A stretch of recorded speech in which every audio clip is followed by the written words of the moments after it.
So last week on the broadcast, we talked about this idea that, the Congress passed the bill and the president put all this into play that authorizes 80,000 new IRS agents, but they sure could use help on the border. So why don't we divert that money to border protection that protects the entire country? Because I think just providing $80 billion to the IRS and 80,000 new agents is going to do nothing institutionally.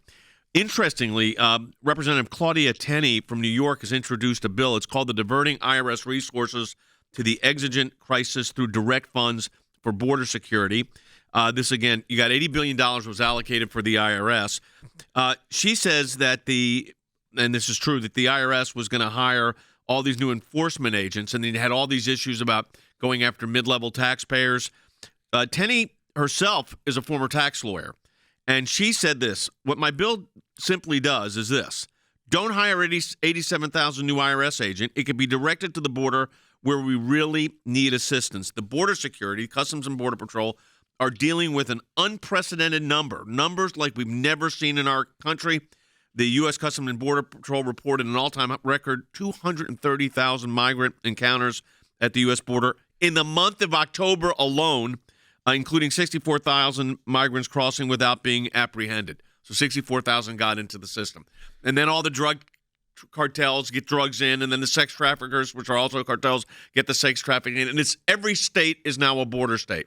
But Andy, the idea, Andy's Economou, senior counsel for the SCJ, back with us, the idea that redirecting this money, I think, is brilliant. We've been calling for it. I'm glad she's introduced the bill. Obviously, it's not going to get voted on now, but I would think when the new Congress is put in place, this could actually pass. Now, there'll be a fight in the Senate, but you never know. I think a lot of people are uncomfortable with this huge allocation to the IRS, recognizing what the IRS is capable of mishandling.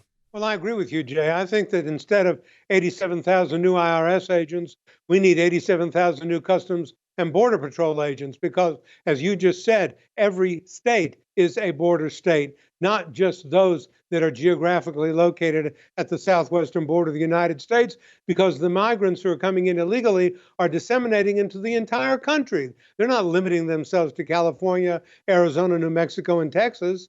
And that's a stupid thought to contemplate. They're going everywhere. They're everywhere. But I think that what the president has done when he says there's more significant things at the border is really than the border is a very significant statement to make, because the border is an existential aspect of America, of any country for that matter. The borders, in Greek, ta sinora, those are what define us as a nation. Even President Obama said that borders were a sacred thing. Could you imagine President Kennedy making the statement that the borders, there are more important things to do and more significant things to do than the borders? Can you imagine John Kennedy, the Democratic Party in 1960, making a statement like that? And yet we ignore the borders. The president will not go down to the border.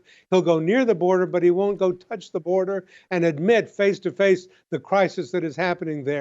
We don't need any more IRS agents. We need more Border Patrol agents. Well, that's what Representative Tenney's bill does. And, I was thinking about this, Logan, as we look at this. I still want to go down to the border. I know we've been invited in the past. We really need to do that and bring a crew down there and be able to produce it for our own eyes here, because we are at I hate using the words pandemic, epidemic portion, but that's what this is. It's out of control, and it's all 50 states are border states now. Yeah, it's definitely impacting everyone, whether every family. Yeah, exactly. Every family in terms of what's coming across the border, whether that be drugs or other weapons or whatever it may be that's happening. Obviously, you do have to look into the big picture of the border in general, figure out how you secure the border and how we also fix the immigration crisis happening. Both two things that are not impossible, but are certainly uphill battles right now. We don't need to take $80+ billion and hire 87,000 new IRS agents to go after what are really pennies and insignificant amounts of tax dollars when you've got a serious crisis at the border, when you've got thousands and thousands. And you saw the video that we just showed in which people are just in single file coming across the border, walking across the Rio Grande and simply making their way into the United States. Look at this, going into the population without any question whatsoever being raised about them, just sort of sauntering into the United States. What does that mean about the sanctity of our borders? What does this do to law enforcement? Well, What does this it's do to overwhelmed law schools? What does this do it's to hospitals? it's overwhelmed law enforcement. It is overwhelming our medical system. 64,000 migrant crossings without being apprehended. That means more than 50,000 people in the month. A month. This was in October. Came through the United States to the United States, crossed without being apprehended. No data, no notice. We have no idea. We know there were 64,000. We have no idea who they were, where they went, and what they were up to. And this is dangerous for the United States. So at the ACLJ, what we're doing is we're on top of this. We're dealing with Congress. We're dealing through this through litigation. We're talking. We're getting calls from state representatives and governors of states that are concerned about what's going on in their borders. As Andy said, this is affecting everywhere in the country right now. Every state is a border state.